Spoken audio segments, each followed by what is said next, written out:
Welcome to the Self-Intelligence Podcast, where I have radically honest and heart-opening conversations with amazing people who are willing to share their stories and information that can have a profound impact on your life. Relationship breakdown or divorce can be one of the greatest challenges you'll ever face that offers a profound opportunity to take a deep look at yourself. In this episode, I speak with Barb. Barb's life took a very different path after her divorce. Instead of staying in the victim mode of her experience, she decided to take the opportunity to look inside and find out why her husband left her. In this profound discussion, Barb reveals what she learnt from her inner journey. We discuss the victim-perpetrator rescuer cycles, the unseen war taking place between the masculine and feminine, the necessity of inner child work, the inner fight that stops the ability to receive love, the shadow work necessary to create harmonious relationships, and the process of going inside before dealing with relationship triggers. I want to thank Barb from the bottom of my heart for taking the journey from her head to her heart. I have utmost love and respect for Barb. She is a lifelong friend who has been instrumental in supporting me to discover my own path, and she continues to shine the light of truth for those who are willing to go inside and do the inner work. Thank you for coming on, Barb, to discuss relationships, which is featured very strongly so far on the Self-Intelligence Podcast. Barb is a very dear friend of mine who I've known for, I don't know now, like over 10 years or something like that. It was such 14. it'd be like that. Huge. When I was in a time where I was discovering myself, discovering my unique gifts and talents and ability to support others.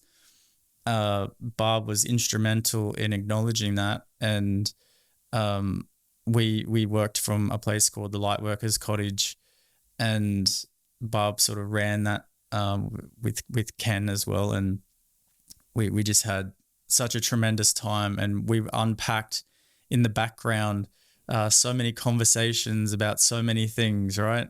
And what we were coming up against, and what we were noticing were the challenges in people's lives, and what was causing the stresses and the drama and the personal problems and all of that stuff that people were coming to. And relationships has proven to continue to be the primary drama in most people's experience.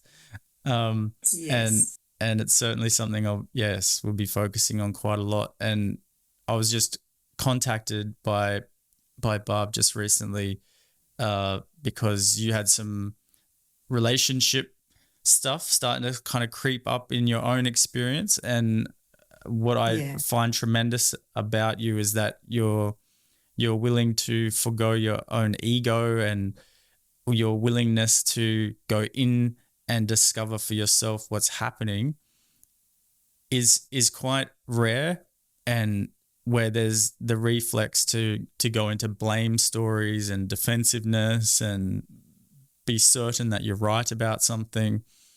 Instead of doing all that, it's like, I'm going to clear myself first and then allow the love to kind of be the guiding principle for relating, not this egocentric, limited, right, place. So I was like, let's have a discussion around this. We've had many discussions in the background. Why don't we have a discussion in the foreground?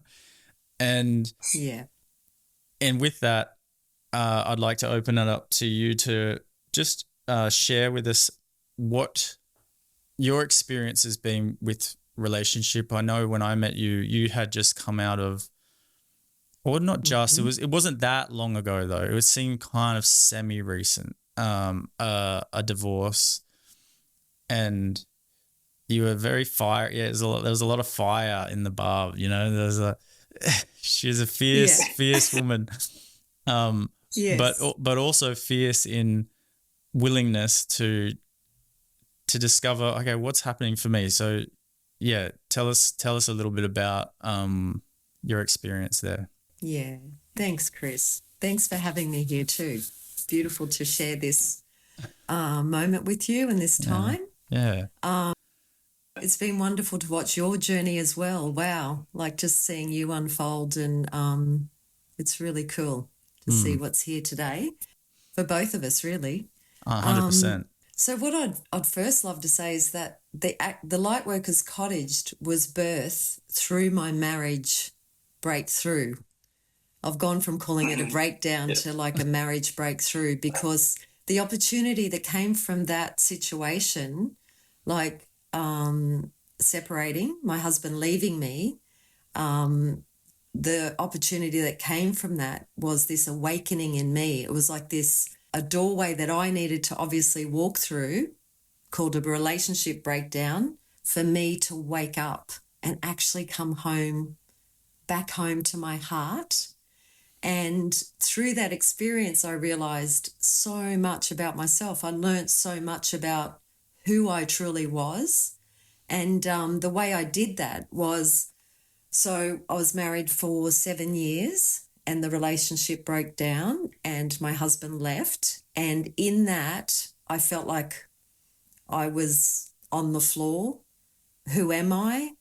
What am I going to do now? There was codependency. There was a lot of love, but there was a lot of fire as well. So, there was always this battle and this fight, whether it was outwardly or inwardly. And the beautiful thing I got to understand and realize about myself through choosing, after the fire settled down after he left, and I realized, okay, I've got a choice. I can either be a victim to this story, which another marriage breaking down. I come from a very big family. Everyone's seeing me broken down like that. And my husband left me. Of course, everybody saw me as poor Barb and the victim, and, oh gosh, how could he do that? And, and we traveled a journey. We tried to have children through IVF, and it was a big time, and that didn't happen. So it looked like he had to move on because he wanted to have children, and it wasn't with us. But what I did was I made a decision that I'm going to go on a journey and work out, why did he leave me? Because if I'm that amazing, like everybody sees me, then why did he leave? So, and what I know is that there's always two sides. And the beauty of it is that I went on a year's journey having one-on-one sessions with someone that could actually meet me and my ego and call me out, really. Allow me to be the victim for a little while, but then went, okay, enough's enough now. Let's look at what you're doing to create your reality. So I got to really turn that mirror around and have a good old look. And there was no one else there to blame. There was nowhere to go for my mind or my ego. I couldn't blame this other person anymore because they moved on. And I really had to go within and go, what is going on here? So the beautiful thing was, I got to really look at that fiery part of me and that inner fight that I think as humans, most of us have this. It's a setup, it's a program from past conditioning from my childhood. It was an actual protective mechanism that I would use to be quite full on, angry and full on. And I can still have moments of this, but I know how to manage it now. I've got tools. And I just realized that, what is that? Like, that's actually mine from my childhood and where I came from. And yet this person in front of me was wearing that as I was wearing his as well. But I couldn't see that at the time until I worked out what is going on for me first. Once I got that piece, I was like, that was a brilliant, a massive piece of my puzzle. Let's look at a few terms that you've used, because there's something here that's massive. Yeah. I also, as you said, I've also have gone through a separation that Mhm. I was with someone for 14 years, and Yeah. there underlying was this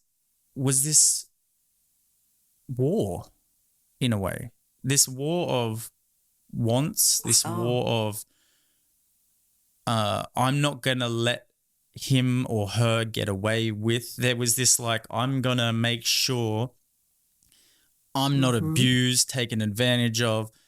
There was this kind of inherent mistrust, Yes. and Yes. it was like there was something that I felt was very strongly broken in the masculine feminine dynamic of how they naturally flow together, where there has Yes. been some immaturity on both parts, and Yes. there has been some dishonoring and not being impeccable, and Yes. then there's been this, well, I'm going to make sure none of that happens to me. I'm going to make sure this goes the way that it's supposed to go in this righteous kind of space. Is anything that I'm saying there resonating to you at all, like with what you experience? Yes. Yes. To break it down, righteousness and that inner fight are probably two of them, I believe, most damaging things in relating these days, in my experience. And if you are not onto your own, because it's within us, like I realized my inner fight was even there after he left. And when I looked in my relationship background, my little black book, I realized that I was always fiery and I always had that inner fight. And when you have that inner fight, there's a push out. There's no receiving. There's no reciprocity in that. Mm. And it's a righteousness and it's a force. And that's how much my inner child, which is what we know now, my wounded inner child was damaged. And it wouldn't have mattered who was in front of me. They were going to have to meet that eventually, because somewhere in me, that protection mechanism that was in me from my past was now playing in my life from 35 to 42 with this human that I hadn't known that long, but the force and the righteousness and the inner fight, you may as well be at war. We talk about people in war on the other side of the world with guns. Energetically, I was at war with this person and he was at war with me. He was adopted and had his own abandonment and rejection. So abandoned, rejected child, and we couldn't hold space for each other. And those 2 points, it's very, the inner fight, I believe, is massive right now. And for humanity, we all talk about oneness. We all talk about community and family, and we all want to live together. But that inner fight, if we don't, I believe, if we don't meet that within ourselves and work out how to transmute that energy within and then speak, as we've spoken about before, the consenting adult. Mm. We reparent the inner child. My understanding, I've learnt to reparent that part of me when it comes up, and it still comes up, but I can manage it before I project it and blame someone else. So I go away, manage it, and it could be a roar at the mountain, but I'll come back and then I speak from a consenting adult, not from blame. Yes, this is very, very important. So the inner child Yeah. is maybe not something everyone's heard about or understands. So let's Yes. just look at that just quickly. So Sure. in your conditioning, there are wounds There are wounds towards you. I'm hearing there are wounds towards you as a female. Like there's something in that as well. Not just like me, Barb, the person, but me, Barb, the female person. Am I correct in, is that what I'm picking up? Yes, absolutely. Yeah. So because like you said, the world is in this because there is this whole movement towards the toxic, revealing the toxic masculine and the corruption and the taking advantage of and the abuse and all of that stuff. And then there is this like pushback. There's this fight to say, we're not going to put up with that any longer and we're not going to stand for it and this type of thing, which of course makes sense. But that is a collective conditioning that everybody to some extent is affected by. And it can go so unnoticed because it's literally identified with so deeply, it's not even realized to be even there. And so it plays out in every mundane process that happens. It's like whether it's how you deal with domestic chores around the house to bigger decisions, like buying a place or doing a thing, or just how you dance together, you see. I actually got this metaphor recently. My mother, she loves dancing, and she was talking about how the woman is led in the dance and the masculine leads in the dance. And there's something that allows a real flow to take place, and everybody is honored and celebrated in that dance. It's like not like she's undermined in that dance and he's just the leader and he just gets what he wants and da. So you can imagine two people dancing together who effectively want the same position. Beautiful. And they're just sparks, they're just flying. So you can see, you're watching this dance and like, this looks a little bit disjointed, like something's a bit off here, like it's certainly not flowing, right?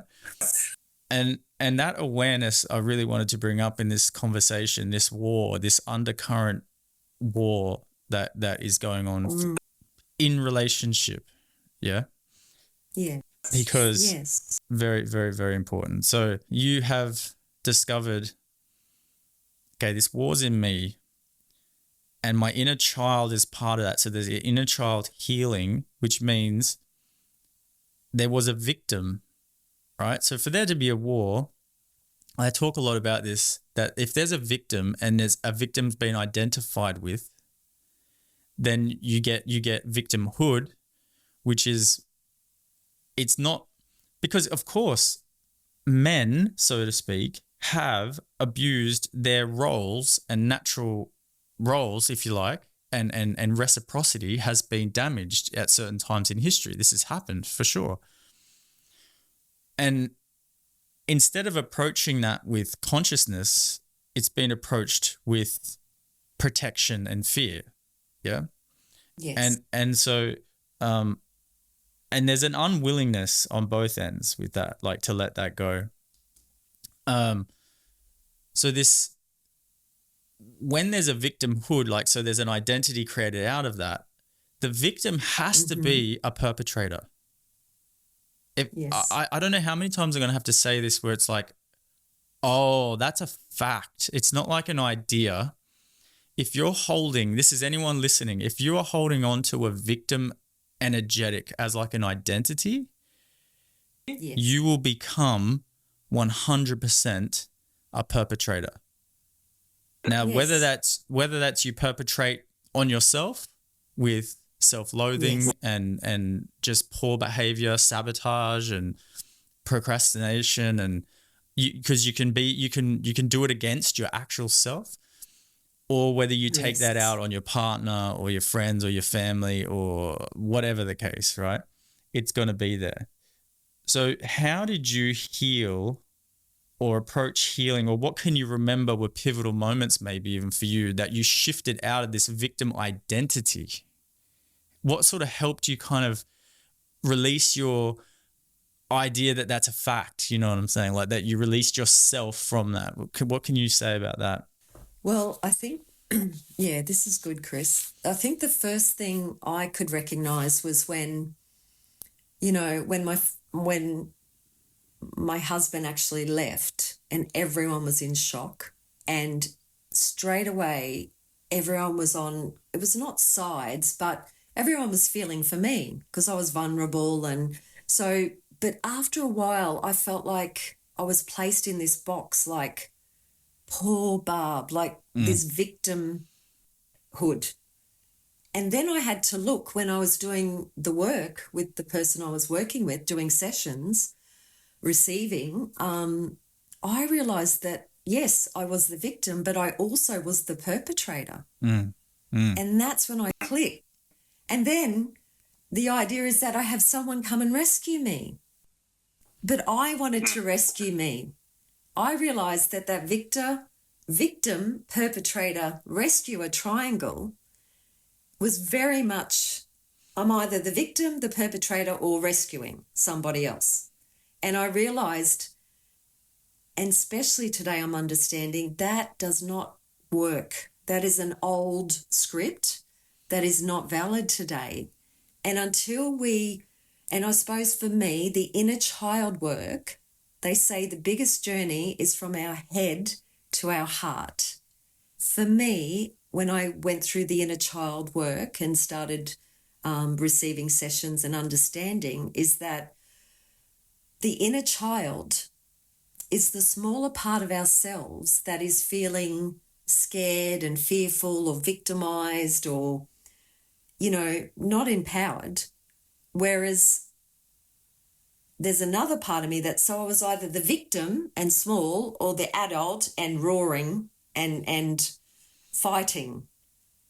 So I had the fighting part of me and the smaller part of me. So I had to, how do I bring those two together? Like, what is that? So from being able to, the inner child work is what brought me in. And instead of feeling either the fight and then wanting to project out, I would recommend, for what I got to feel, was to go within and talk to that part of myself and understand what's going on for the smaller part of me, the little Barb, and then to talk to her and make her feel safe so that she can actually relax her whole nervous system, and then we can go and meet whatever we think we're meeting. Does that make sense? Yes. Yeah. Yes. I'm interested in different. Yeah, because either we're in the fight or we're in the victim. So we're either being the perpetrator or we're being the victim. And then half the time we want someone to, especially the feminine. And what I'd love to say to the feminine is that in 2023 and wherever we're going, we have a choice. We so have a choice. Our mothers and grandmothers and 7 generations back didn't really have a choice. But today, as a woman, there's so much choice. We can do whatever we want. You can marry whoever you want. You can be on your own. You can have children. You don't have to have children. You can have children with another woman, or you can have, you can be the head of a corporation. You can, there's just so much that it's like a luxury. We can do and be whatever we want to be without the fight is the next piece. How do we fully show up in the world but without the fight? Because, my mother, beautiful Lebanese woman, came from a suppression from the masculine. So, of course, every part of me was not going to play that out. I wanted to fight that part of me and show up and do woman, being a woman in a different way. But all I did was suppressed.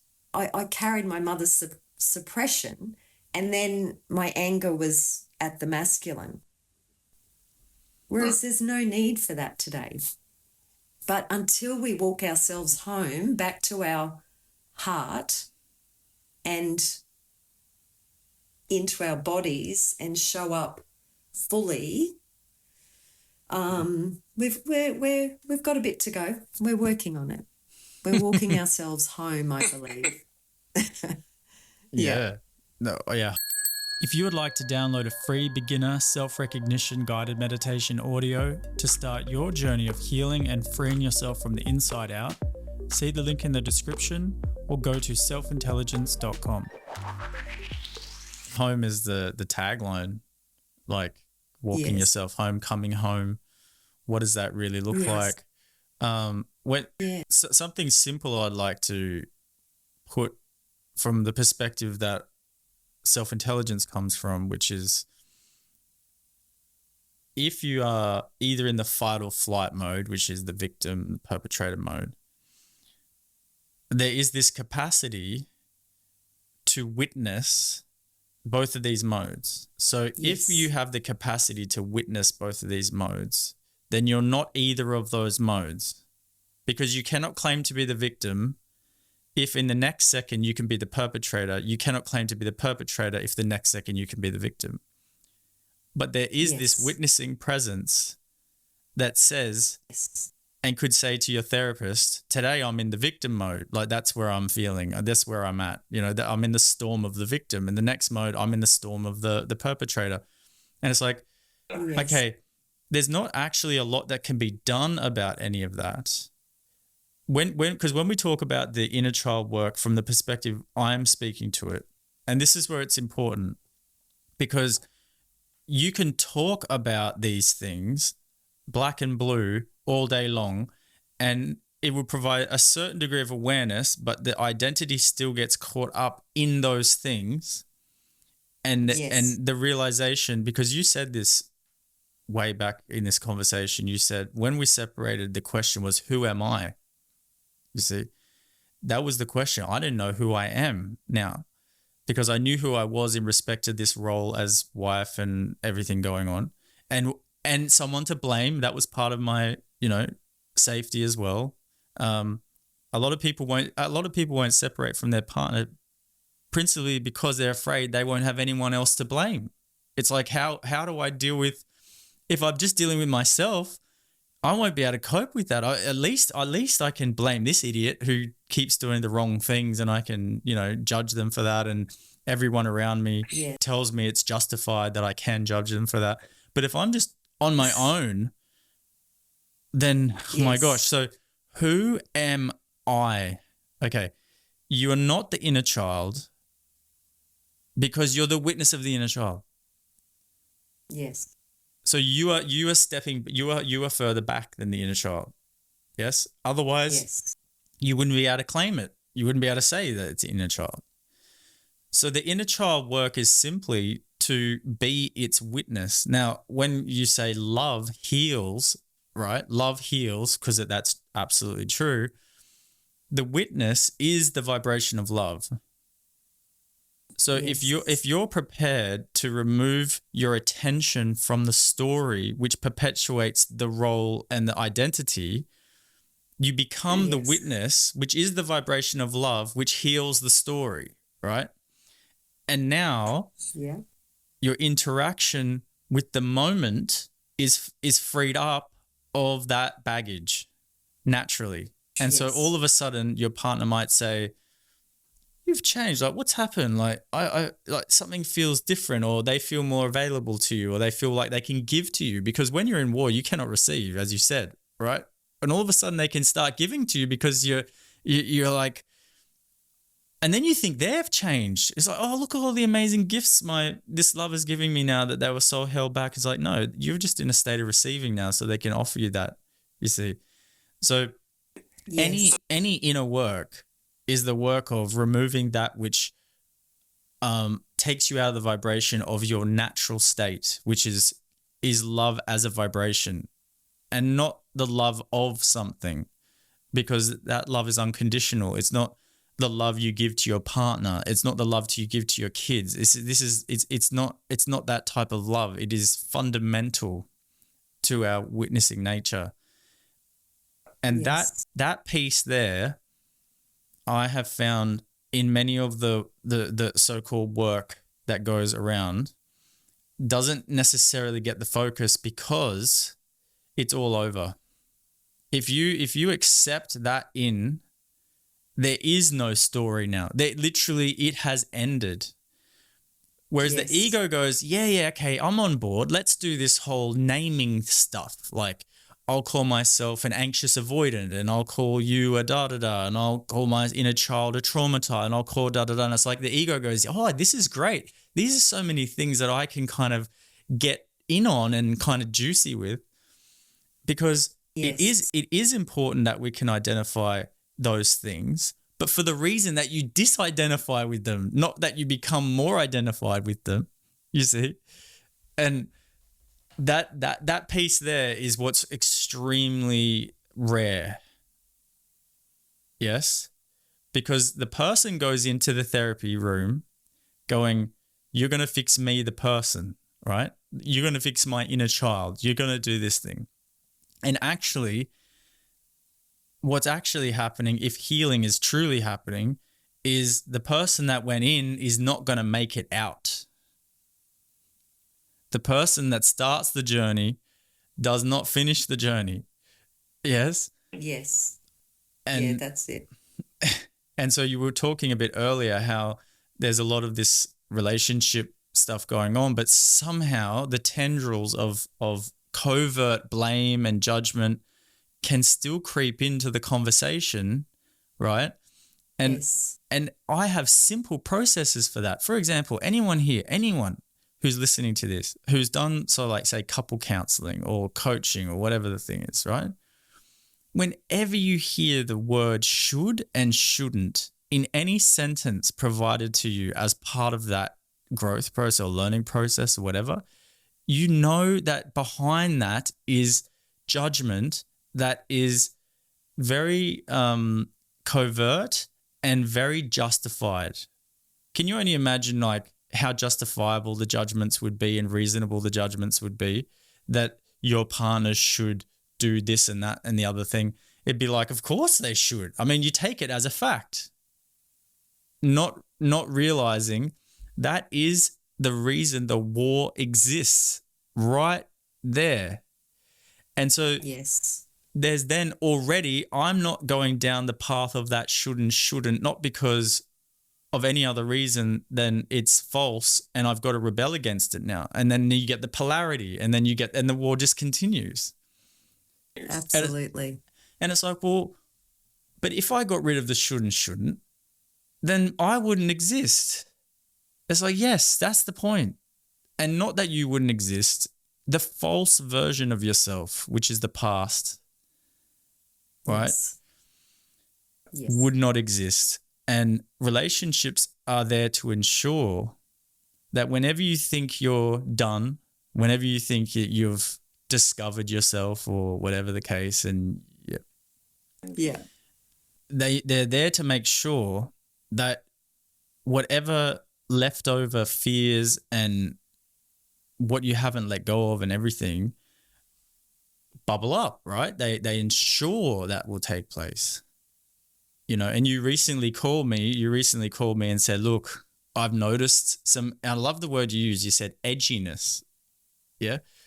Edginess is perfect because if we go into the witnessing state right now, if you were to witness your breath or if you were to witness the thoughts in your mind or anything like that, the second that you do that and recognize the true place that you reside, there's no edge. There's no edge. You have no edge because you are shapeless. Yes? Yes. Yes. But the person inside is a shape and it takes this shape. And life reacts to the shape that you take inside. And it usually does it as the opposite.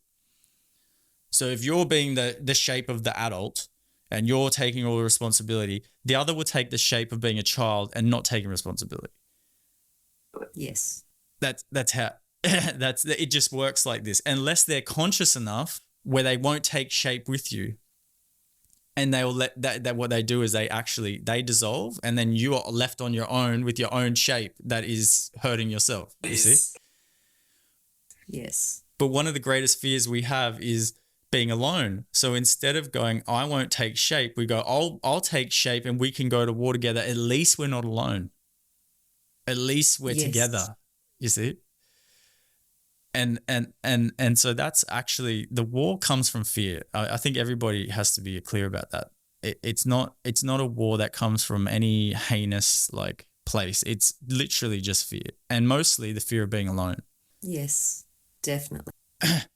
When and then when people do things that trigger you in a way that it's like, if you keep doing that, we're not going to be able to continue this, then the fear of aloneness is there. So then the shape comes in to try to control behavior and what people are doing to get them to make sure that you're not alone.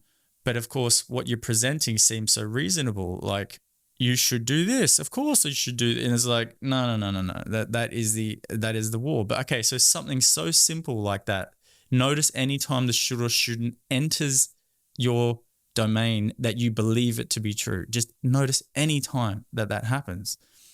And it's like, oh God, I'm doing that constantly. You know, like that's a tough pill to swallow, isn't it? To see this. Absolutely. Yeah. I think, I don't know, but would it be like we're programmed from past conditioning to believe that we are these roles or these shapes, and it's not until that role dissolves or get taken off you, like the wife role, and then I'm Yes. left with, well, what do I do now? And a big piece of my puzzle was I would tend to hide behind someone or in little stories somewhere where I didn't have to be seen or be, feel more of who I am. I'll sort of be under somebody else's world. And so when that role got taken away, there was a whole dissolving of shape and form and, well, who am I now? That I'm not playing this role. Whereas that's the distraction. It's like I thought something was taken away, but it was actually a huge gift. Because that got taken off me, I had nowhere to hide or no distraction playing a role. I then had to come back and revisit far out what just happened and what did I do to create that, and how can I come, what's here now? And what I learned is that I was, there's a lot of distraction and noise that we can go on with and stories to keep us from just being. And we will use those stories and those distractions over and over, and we will be right and we will hang in and we will hold on to them and we'll still blame the person when they're not there 2 years later, and we'll still have the story playing out. But it's like 2 years has passed and you're still ruminating over something that isn't even here. And the effect on other people when you're doing that. It's fascinating to me. And that's the human condition. And I'm not perfect. I'm still a work in progress. Through the marriage breakthrough, I realized that I was never happy in myself, really. Didn't matter who I was with. I actually was never just happy in me. And I was always creating fires outside of me to stir drama. So the beautiful thing was I came right in and then created the Lightworkers Cottage, and that was an amazing healing time in my life again to have, but to do business in a way that was coming from a whole different perspective, coming from love and service. And I've always done service, but this was different again. And just to be in that flow of service and in a grounded way to be a part of that. And the other thing I got to was I never wanted to treat another human being like that again. Like by me not being able to receive love, like the effect on others. And like I said, I'm not perfect at it at all. There is no perfect. I'm still a work in progress. But at least now I can say I'm in a loving relationship that I can receive and give and receive. It's not like there's this push-pull. I mean, we have moments, but it's not like, I just look at it now and think who I was back there and who I am now, and I think I would never be where I am today if that didn't happen. And people would say, you've married the wrong person. Oh, he wasn't right for you. You married the wrong. And I said, no, I actually married the perfect person because he had the courage to stand up to my ego and say, I'm not doing this with you anymore. See you later. And that was the gift. But most of the time, and especially today, I notice or I observe, when we feel abandoned or rejected, if we don't have willingness to see that this is a doorway for our growth to have a much better life, like if there's no willingness, there's just going to be the victim recreated, or the perpetrator, the victim or the perpetrator, over and over. And it becomes quite boring, I think. There's so much more. It's not a way to honor life. No. Self. Yeah.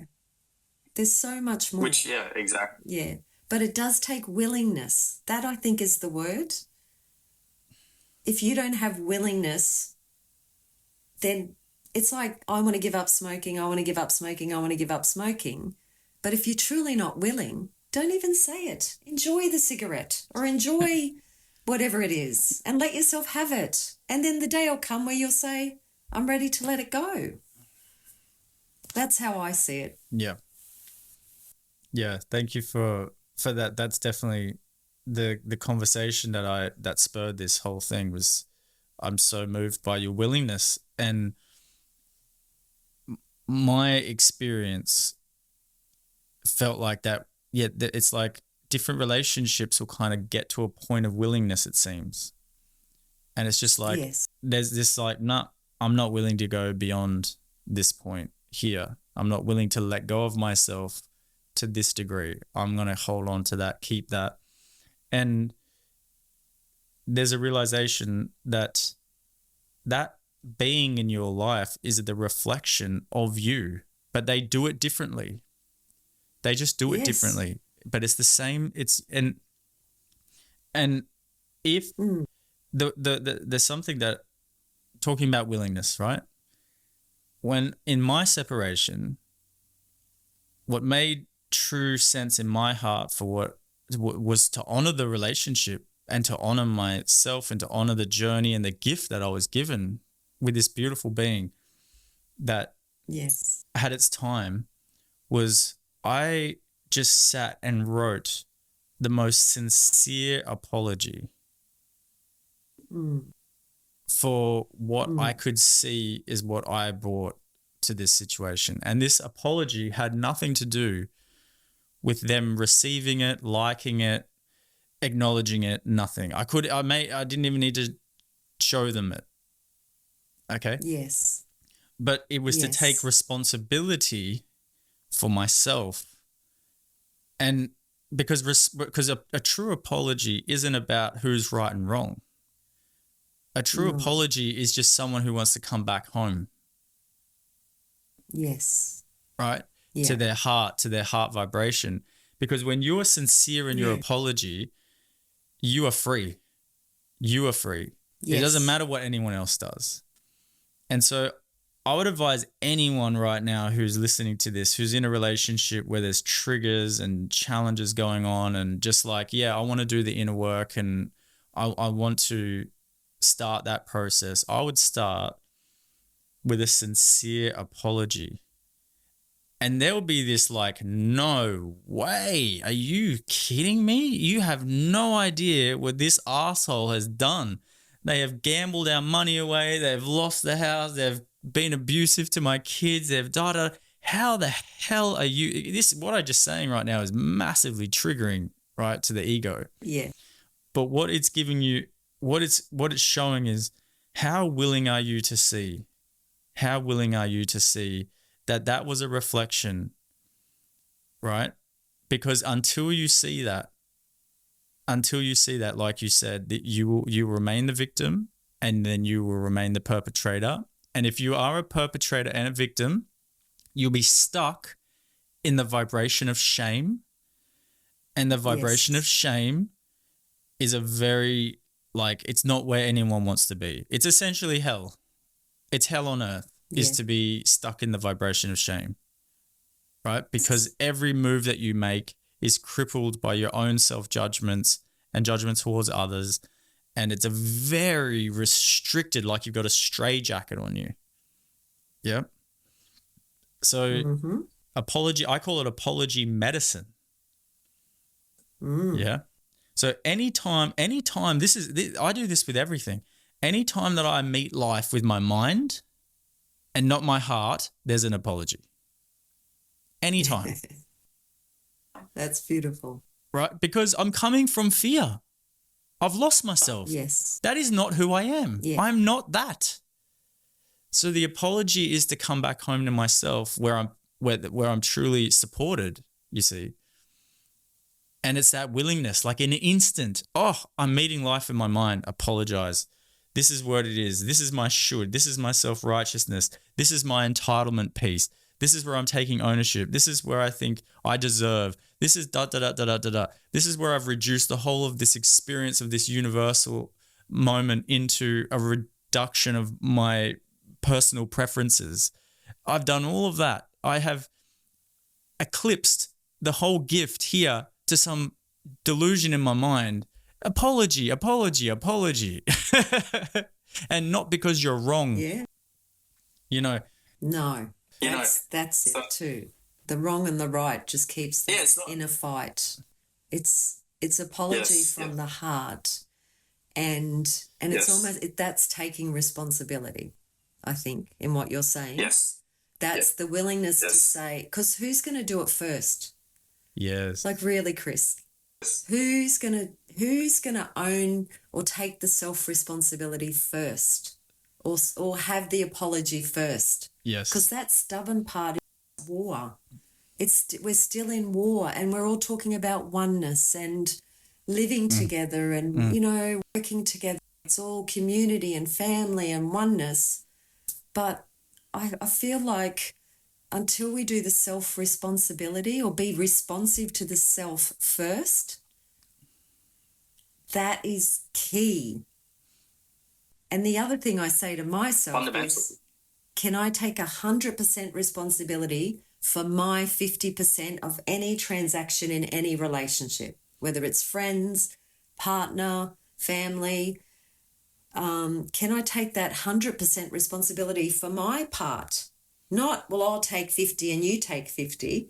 It's like fully show up and take 100% for what I've done to that person. That's what you're talking about. That's the apology.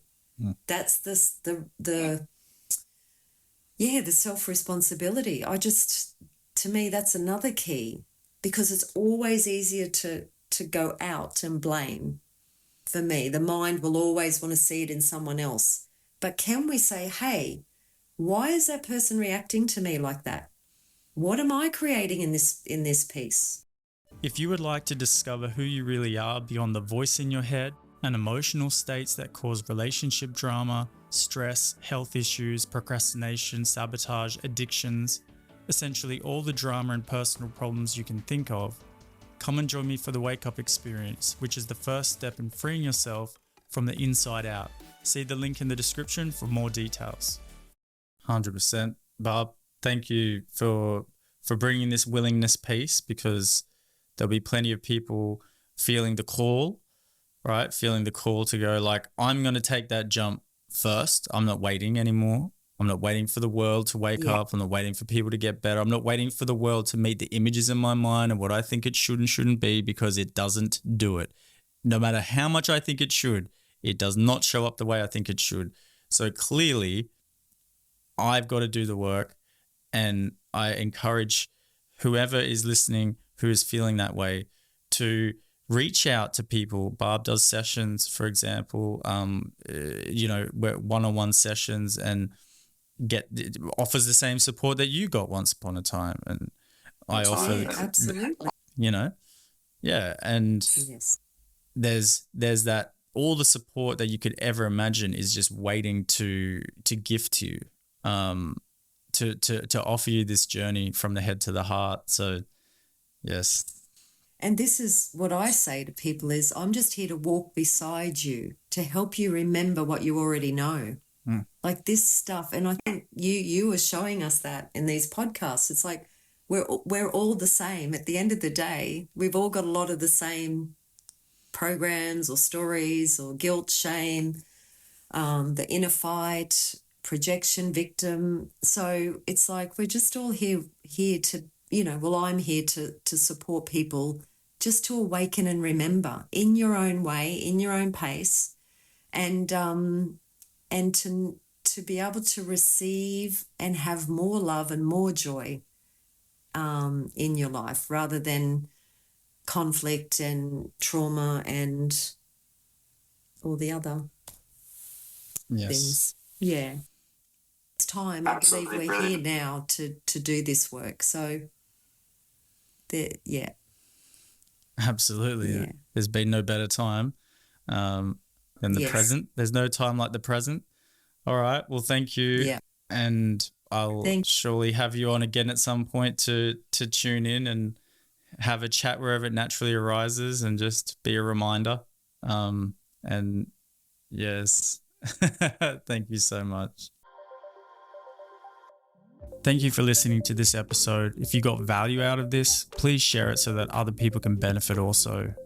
If you are fed up with the drama, overwhelm, or suffering going on in your life, and you would like expert guidance and support tailored to your situation, come and be a guest on the Self-Intelligence podcast. Don't go another day confused how to address the challenges you are facing. If you want to be a guest, go to the link in the description below. And for more information about self-intelligence, including joining my next Wake Up experience or detailed information about my self-intelligence course, go to selfintelligence.com.